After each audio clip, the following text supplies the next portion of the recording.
ओम अज्ञानतिमिरन्धस्य ज्ञानाञ्जनशलाकया चक्षुरुन्मिलितं येन तस्मै श्रीगुरवे नमः। वन्देऽहं श्रीगुरोर्श्रीयुतपदकमलं श्रीगुरून् वैष्णवांश्च श्रीरूपं साग्रजातं सहगणरघुनाथान्वितं तं सजीवं साद्वैतं सावधूतं परिजनसहितं श्रीकृष्णचैतन्यदेवं श्रीराधाकृष्णपादान् सहगणललिता श्रीविशाखान्वितांश्च।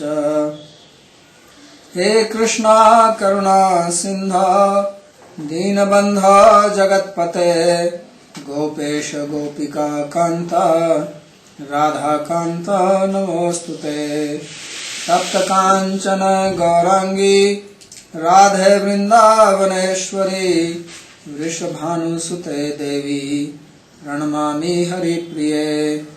नमो महावदान्याय कृष्ण प्रेम प्रदायिने कृष्णाय कृष्ण चैतन्य नामिने गौरत्विषे नमः। पंचतत्वात्मकं कृष्णं भक्तरूप स्वरूपकं भक्तावतारं भक्ताख्यं नमामि भक्तशक्तिकम्। श्री कृष्ण चैतन्य प्रभु नित्यानंद श्री अद्वैत गदाधर श्रीवासदि गौर भक्त वृंदा। हरे कृष्णा कृष्णा कृष्णा हरे हरे हरे राम राम राम हरे हरे। जन्माद्यस्य यतोऽन्वयादितरतश्चार्थेषु भिज्ञस्वराट् तेने ब्रह्म हृदयादिकवये मुह्यन्ति यत्सूरयः। तेजो वारिमृदां यथा विनिमयो यत्र त्रिसर्गो मृषा धाम्ना स्वेन सदा निरस्तकुहकं सत्यं परं धीमहि। नारायणं नमस्कृत्य नरं चैव नरोत्तमं देवीं सरस्वतीं व्यासं ततो जयमुदीरयेत्। We are reading from Srimad Bhagavatam, 4th Canto, chapter 19, beginning from verse number 16, 17. So this is a chapter which is explaining the sacrifice performed by Prithu Maharaj. He took Diksha to perform 100 horse sacrifices. But when he reached 99, then Indra became very worried. He was in great anxiety, and therefore he decided to create an obstacle. And the best obstacle is to steal the horse, because without that it cannot be completed. So he came in the garb of sannyasi and he stole the horse, and he was invisible. But Atri he saw, and he ordered son of Prithu Maharaj to go and chase and get the horse back. So Prithu's son, he ran behind Indra, but when he saw Indra dressed as a sannyasi, then he did not want to shoot arrows at him, because said here that Dharman Saviranam, as if he was Dharma personified himself. Because in India sannyasi is the last order in one ashram system, and they are respected by everybody. Sannyasi is supposed to be the guru of all other three ashrams. He is the highest position in the varnashram system. So therefore he was hesitant, but then Atri told him that no, he is an impostor, and he is the worst of the devas, demigods, just kill him. So then Prithu's son, he decided to shoot at him, and then Indra disappeared, left the horse. So this story is very educating in the sense that it's when irreligion comes in the form of irreligion, you can recognize that. But when irreligion takes the packing of religion, then it becomes very difficult. And many people become confused about that. And this happens in one's life. And that point is very difficult to take a decision what is actually the right action. So the same thing happened to Arjuna also when he saw his grandfather, his guru, standing on the opposite side of the battlefield. So it was very difficult for him to, how can I fight with them? He said this, that puja or havarishu, they are worshipable. So how can I shoot arrows at them? So here also similar situation, that Indra is running away with the horse, but he is dressed as a sannyasi, not as a thief. So the son had a big problem. What can we do? Because we are not supposed to kill a sannyasi. Sannyasi himself is a person who is non-violent, who gives head or fearlessness to everybody. So he is to be respected, he is to be worshipped, he is actually worshipped as Narayana. So this chapter is teaching that we have to discriminate what is right, what is wrong. Otherwise we can be tricked or cheated by people, even if they are religious. Especially Indra is not a demon or somebody. If he was around dressed as a sannyasi, then also it is easy to attack, because you know that he is a demon, he is asura. But Indra is actually one of the vibhuti of God, who is called Bhagavan earlier in the verse. And if he is behaving irreligiously, then what is to be done now? He is not an ordinary person. All these sages, they give respect to him. So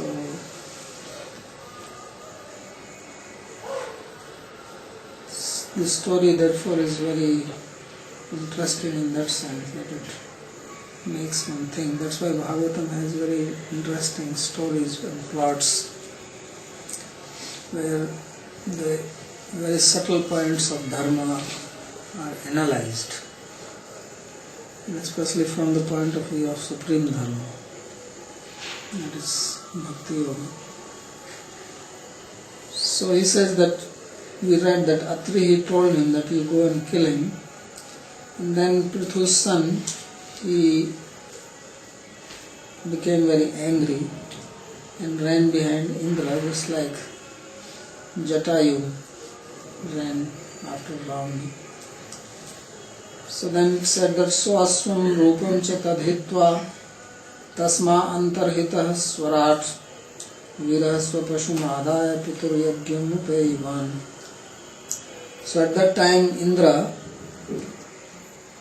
who is called here as Swarat, means very independent, he left the horse and also that dress which he was wearing. He gave up that, and then he disappeared from it. So the great hero, son of Prithu, he got the animal, the horse, and came to the sacrifice of his father.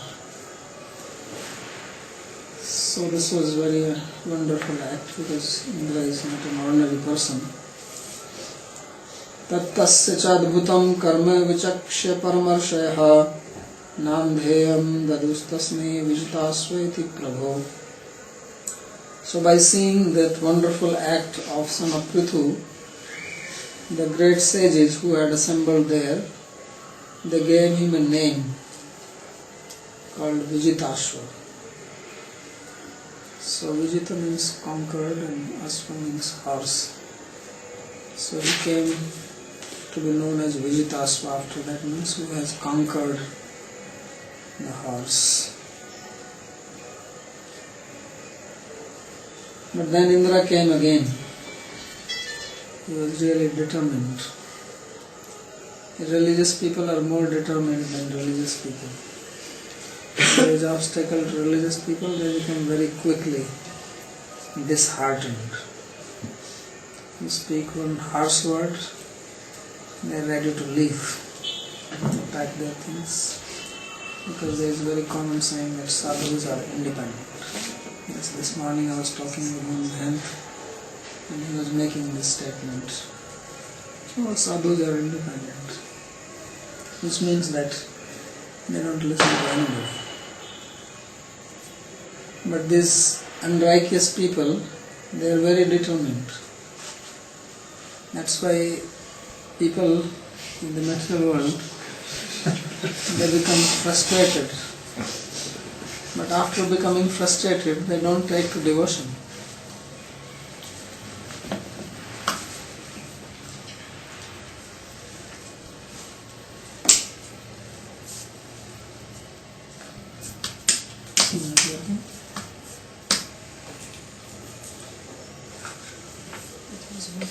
So sadhus, holy people become frustrated and they want to leave the path. But non-devotees or sadhus, materialistic people, they become frustrated, they don't want to take to the path of sadhu. Because they are very determined. So this is actually the example given when in Priti Sandarbha, Jiva Goswami defines what is love of God. So he actually gives the example of materialistic people. So Priti Ravivekanam Visheshu Anupayam. He says that the attachment which ignorant people have for sense enjoyment, to have similar attachment for God is called the love of God.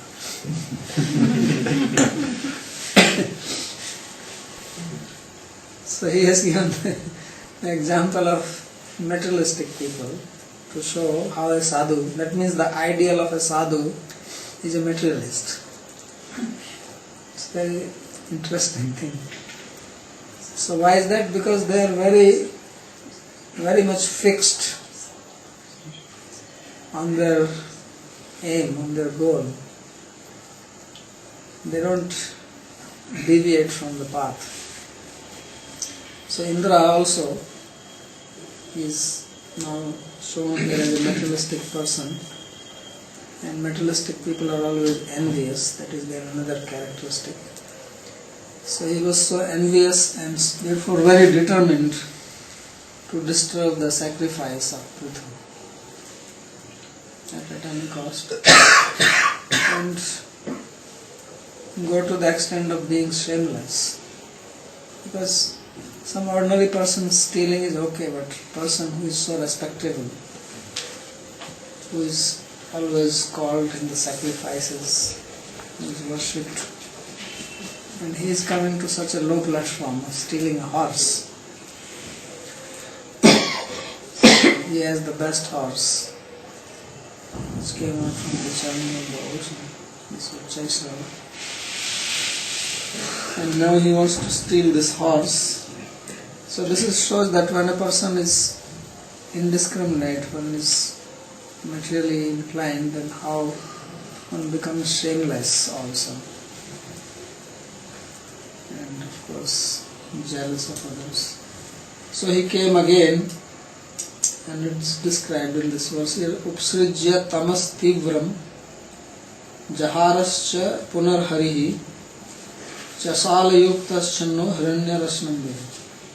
So this time what he did, that he created darkness all around, because he has these powers. So Upsrijya tamas tivram, dense darkness, and then he again stole the horse.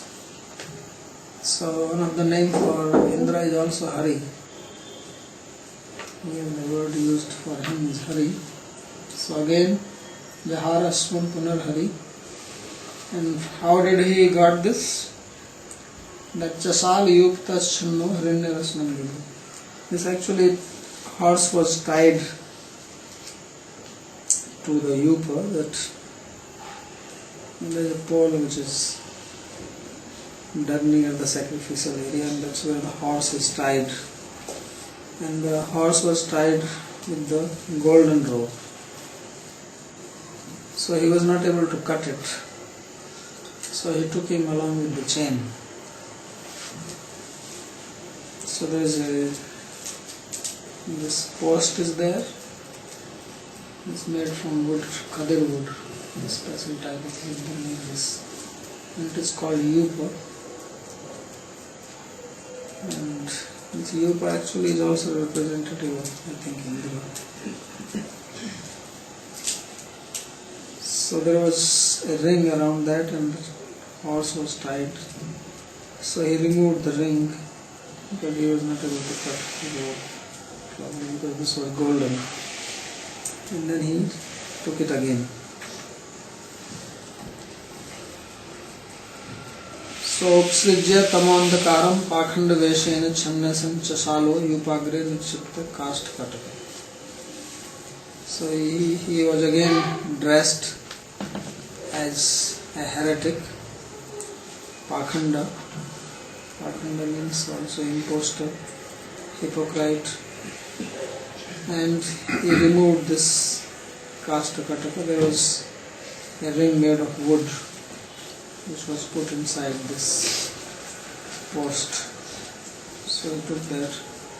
Tadyuktat yupat hiranya rasnamiti rasnaya didatvena cheda shakya. So Vishnu Chakravarti says that because the chain was made of golden and it was very strong, so he was not able to cut it. Rasna sahitam eva udhritya yupagre mitvanatya. So along with the rope, he took the horse. So Atri he saw this again. Atri sandarshayamasa tvarmanam vihayasa kapala khatva angadharam viro nanam abhadata. So Atri he again saw, and he saw that Indra was going very fast in the sky with the horse. So he told, and Indra was having a kapal, like these kapalikas you have seen, and they have this part in their hand, sometimes a human skull. It's actually representative of human skull. And he had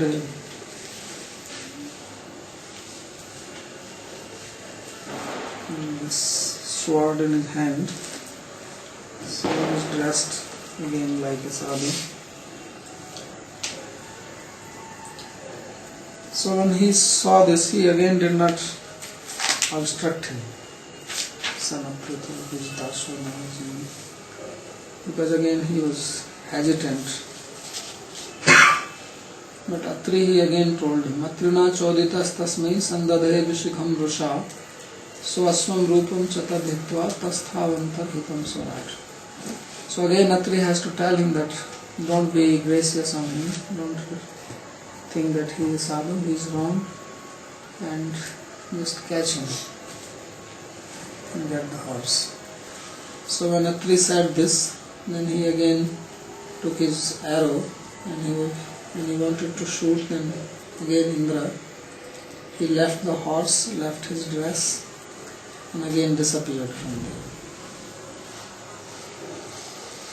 Viras chapam upadaya pitri yagyam atha brajat tadavadyam hare rupam jagrihir jnana durbala.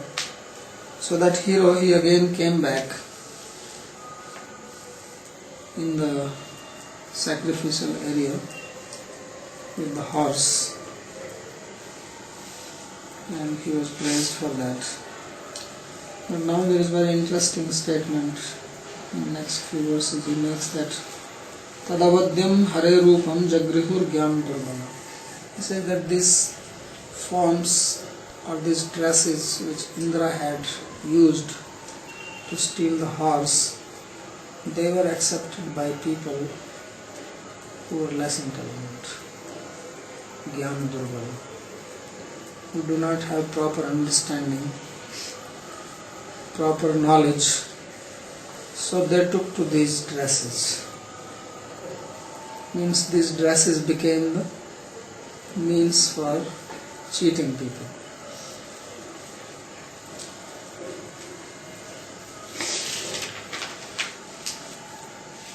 Sri Vishnu Chakravarti says that Jnana Durbala Prithu Putrena Abadhat Swesam Avadhyatvam Abhimanyamanaha Yagyadi Dushakamat Pravartakam Swasampradayam Rachitva Pardhan Akarshan Antardhanadi Kshudra Siddhireva Sadhyatven Nirchesha Vityat. Says that seeing that the son of Prithu did not kill this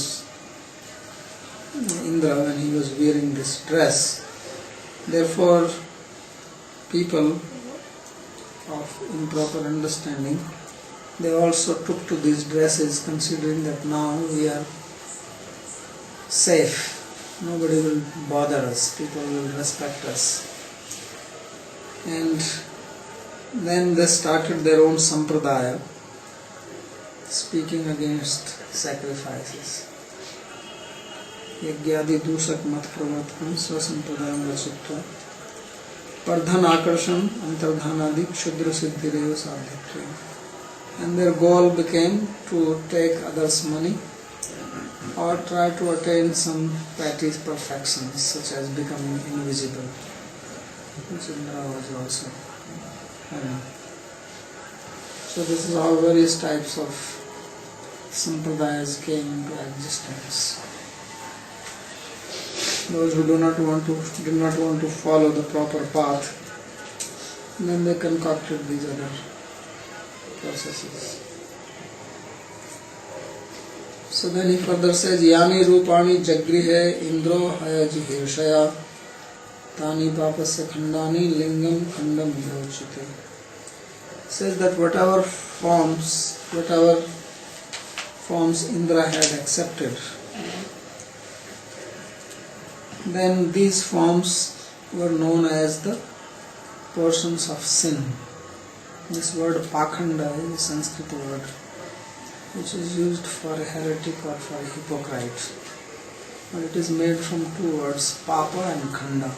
Khanda means portion and papa means sin. So pakhanda means parts of sin.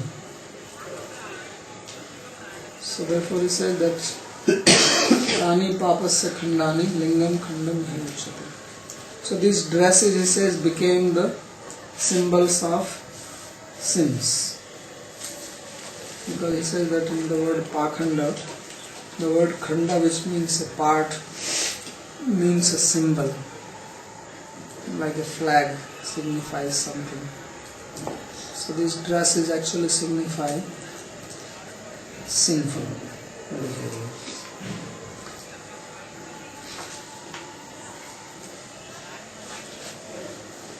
एवं इंद्रे हरत्यश्वं वैन्ययज्ञजिघांसया तद्गृहीत विसृष्टेषु पाखंडेषु मतिर्नृणाम्.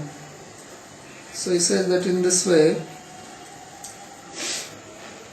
Indra, who has taken various forms and dresses to destroy the sacrifice of Prithu Maharaj, and while stealing the horse, then people, they started imitating them and calling this as dharma. Dharma ityup dharmeshu nagna rakta patadishu payana sajjate bhamta peshleshu vagneshu. So he said that these people who do not have proper understanding, they consider upadharma as dharma. Means that which is not really dharma or proper behavior, proper action as dharma.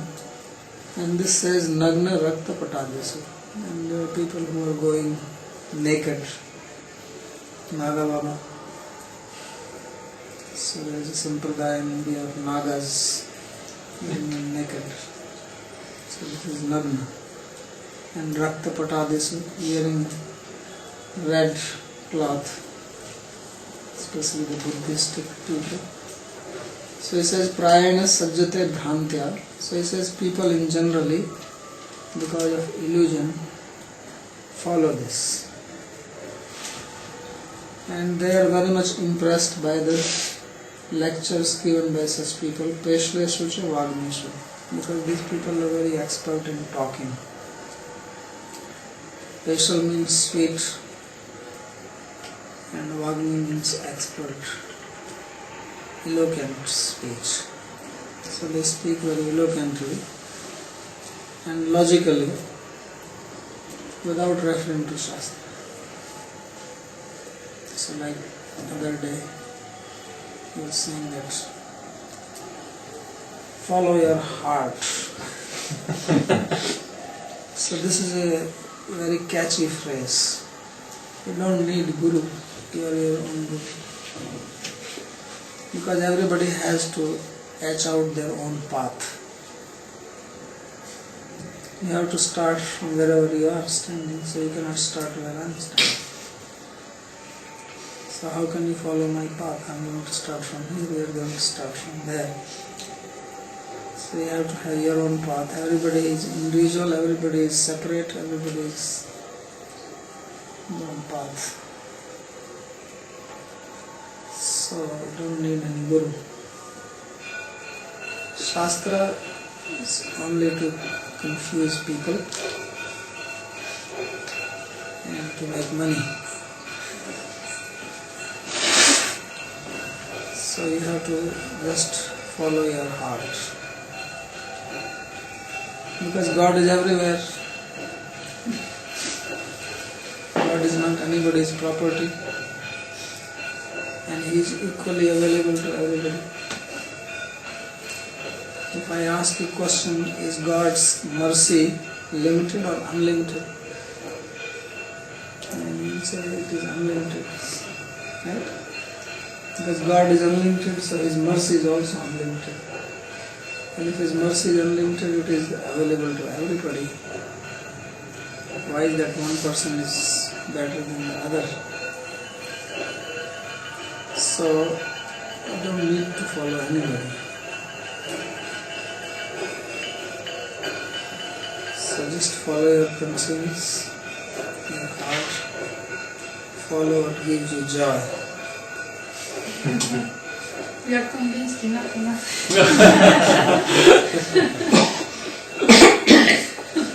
So anybody has any question?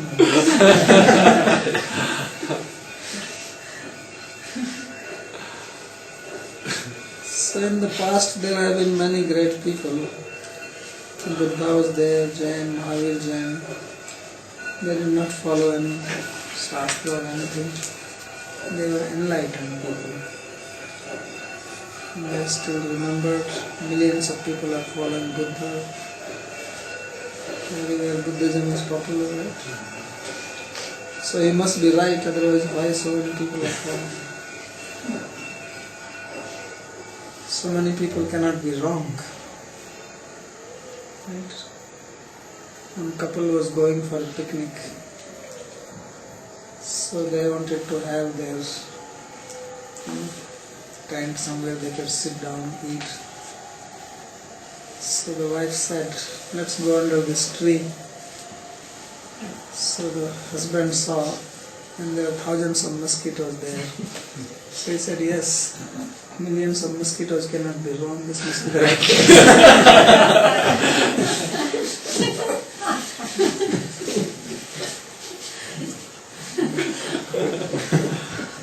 So the trust of anything, many people are following it. So because that's why it's a democratic world. We choose our leaders by majority, isn't it? Because majority cannot be wrong. One, two people, they can be wrong, but how can majority be wrong? So this is how he says that people, they started following this. Dharmaityuk dharmesu nanyarakta patadishu prayana sajjate bhanta. He said generally people follow these things. Because the reason is that people in the material world have no experience of spirituality. And whenever we try to understand anything new, our mind understands by comparison from our past knowledge, from past experience. We have no experience of spirituality, so if someone is actually giving the true knowledge, then people have a hard time understanding it, because they have no experience of it. Somebody gives a mixture, and it is easily acceptable because it makes sense. Already we have the samskaras for that, and someone is speaking like that and also calling it spiritual. It's very good. So you take a materialistic idea, twist it, which means pack it nicely in spiritual terminology, especially with the externals, dress, etc. Then immediately it is acceptable. Speak the reality, very hard to understand. Therefore it says prayana sajjate bhrantya, that usually people out of bhranti, misunderstanding, they become attached to these things. And of course one has to speak nicely. All you need is a good speaking power, and keep on repeating the same thing with good faith. To be successful, you have to repeat the same thing with a staunch faith. And then you get followers. So Sri Vishnu Chakriti says that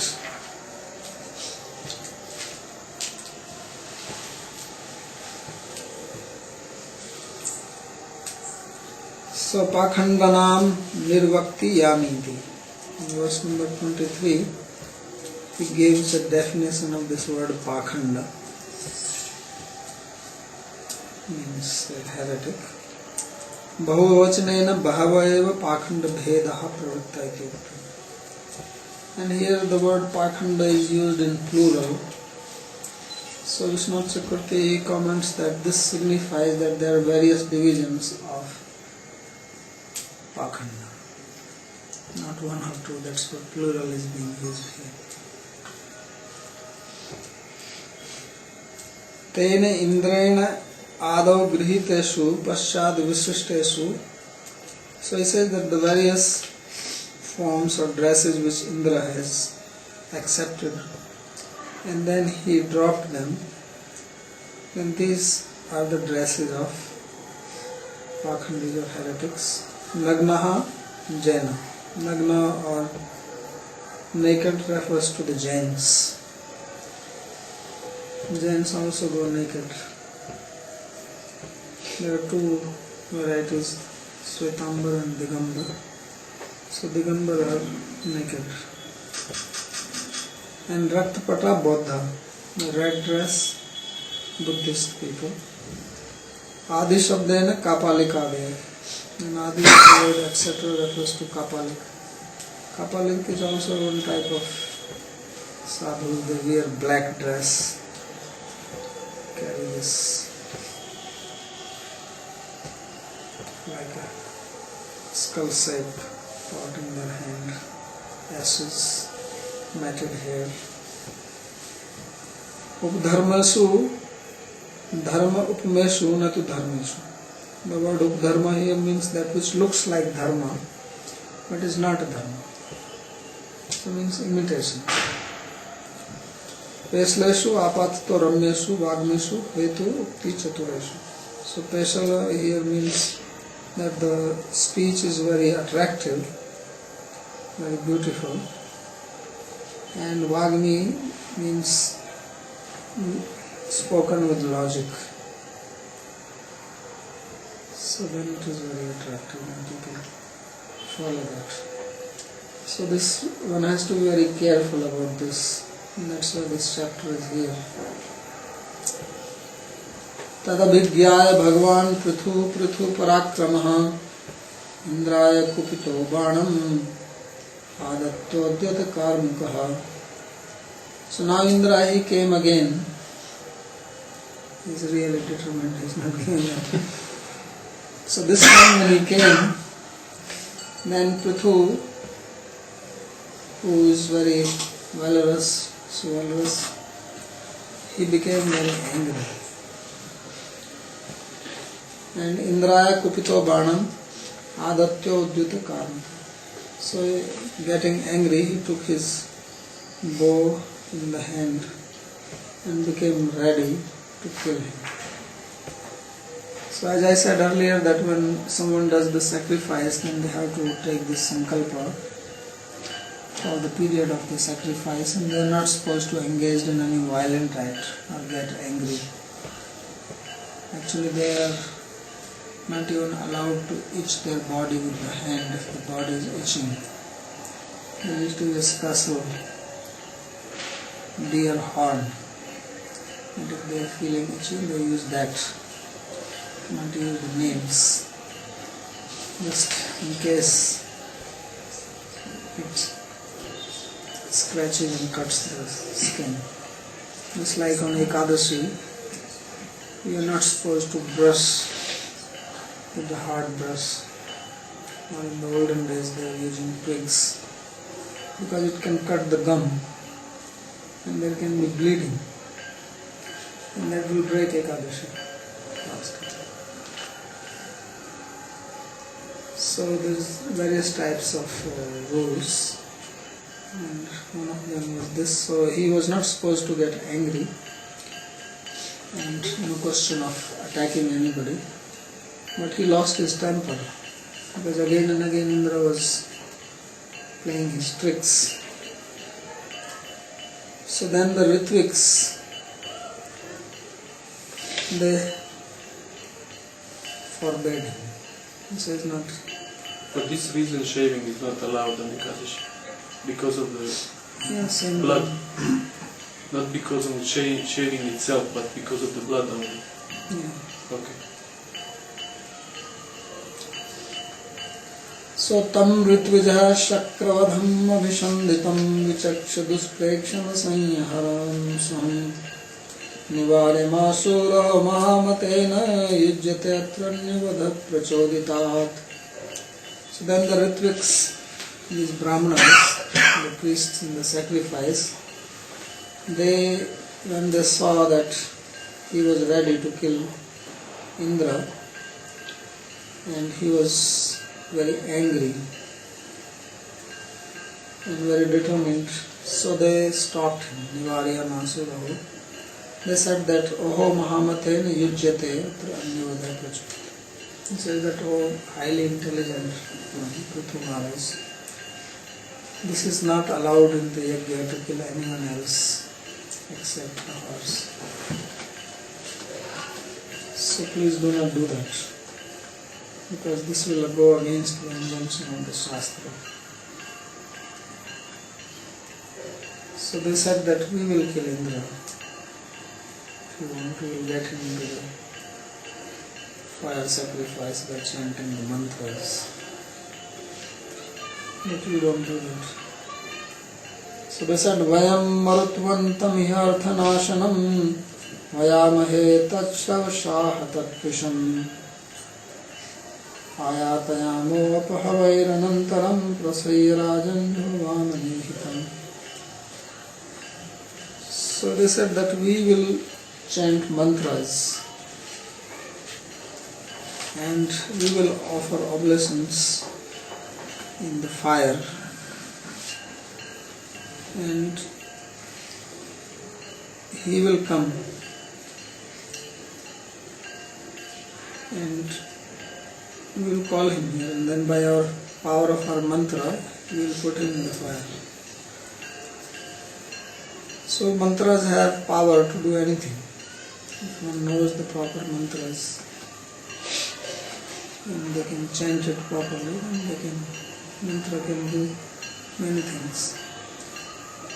So earlier we also saw when the Daksha was performing his sacrifice, And these people, followers of Shiva, was creating disturbance, and they created some vibhus. A group of devas came out and they started fighting and chased away the followers of Shiva. So this, by chanting the mantra, they had created this. Or later on the story will come of Vritrasura, how he was created from the fire sacrifice. So previously in India, the Brahmanas, they had this power to create things by chanting mantras. And this is described here. It says, Vayam Marutvantam Nirarthanasham. He said that this Indra, who is destroying the sacrifice, Vayamaya, we will call him here itself by the mantras. Tashavasha Hatatpusham. He says he will lose all his power when we chant our mantras. And he will forcibly Ayataya Maho Akhavairanantram. And then by the power of the mantra, will force him to fall into the sacrifice.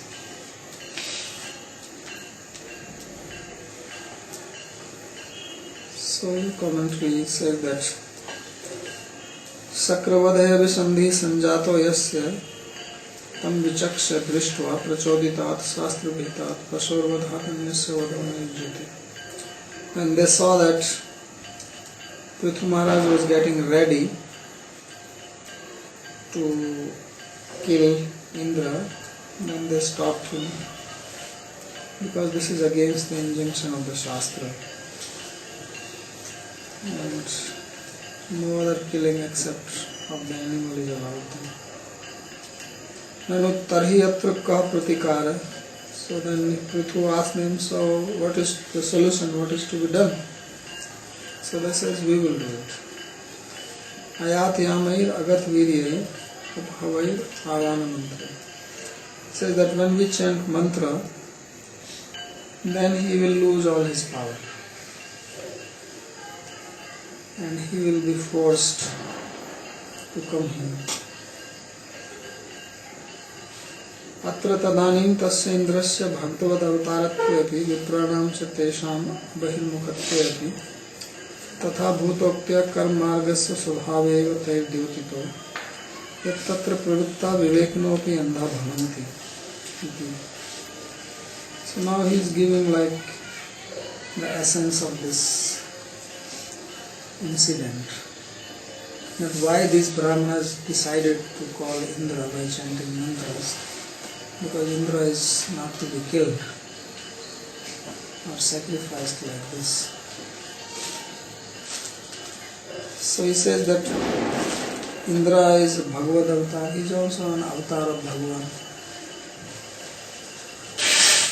Just as Prithvi is an avatar.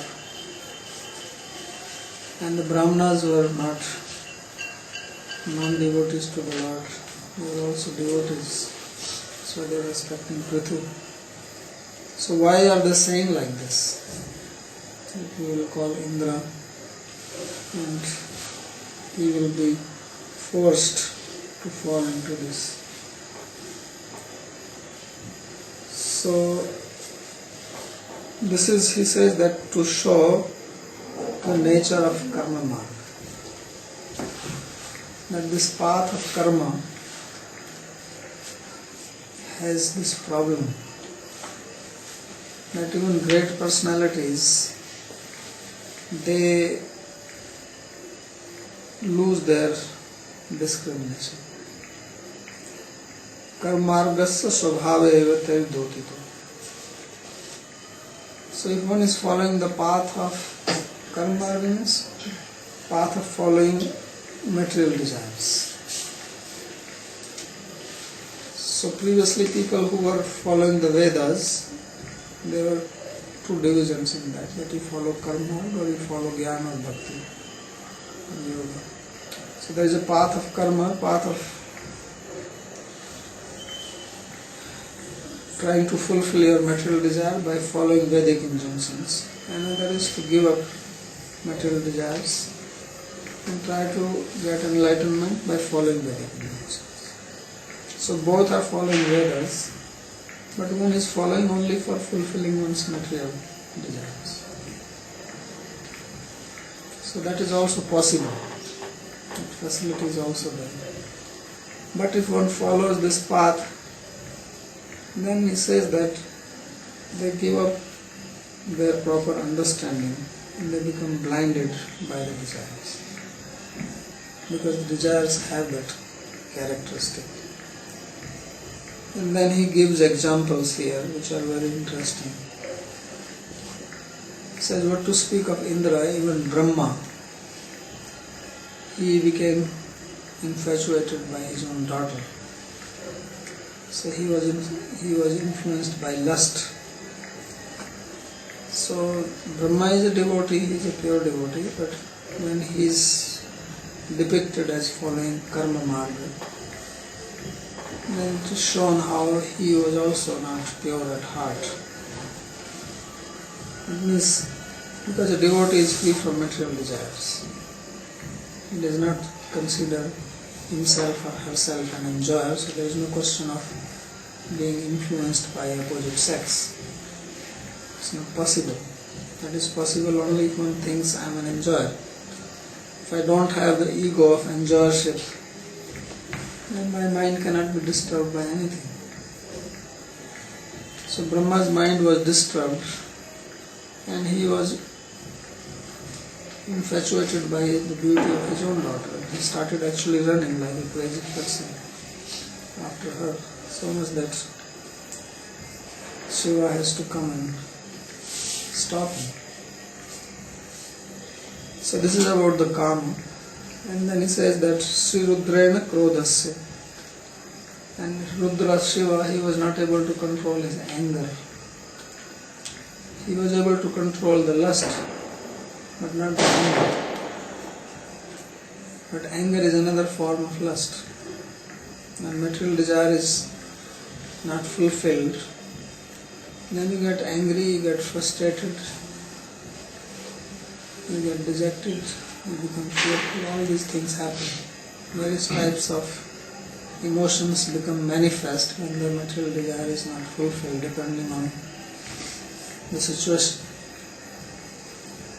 So when the Cupid came to disturb Shiva, he burned the Cupid to ashes, and he was very angry. And Sri Vishnunapi Yagyavatare Tasmin Matsariya Kautalyadika Ihimanena Indratvasya Subhavada. So here, what about Vishnu? So it says Indra is actually a representative of Vishnu. So he is also showing that how even Indra is full of jealousy, crookedness, and trying to destroy the sacrifice. So that is the intention, or that is the message of the story, otherwise there is no such thing. Indra is also devotee, Prithvi is also devotee, but by these stories we are taught some principles.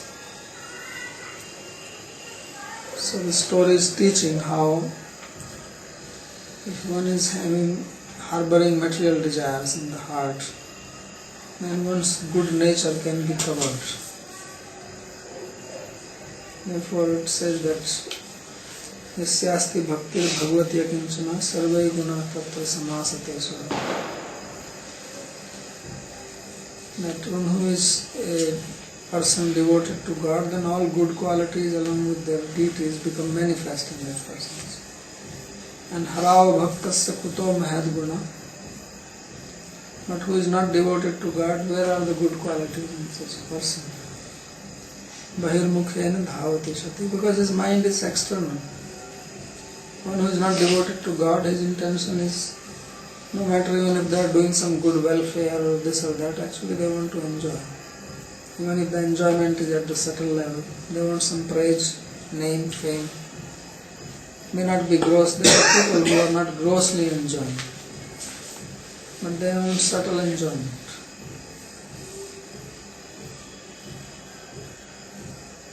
So that it doesn't matter, gross or subtle, both are same. Today is subtle, tomorrow gross will also happen. So hara bhaktasya kuto mahad guna.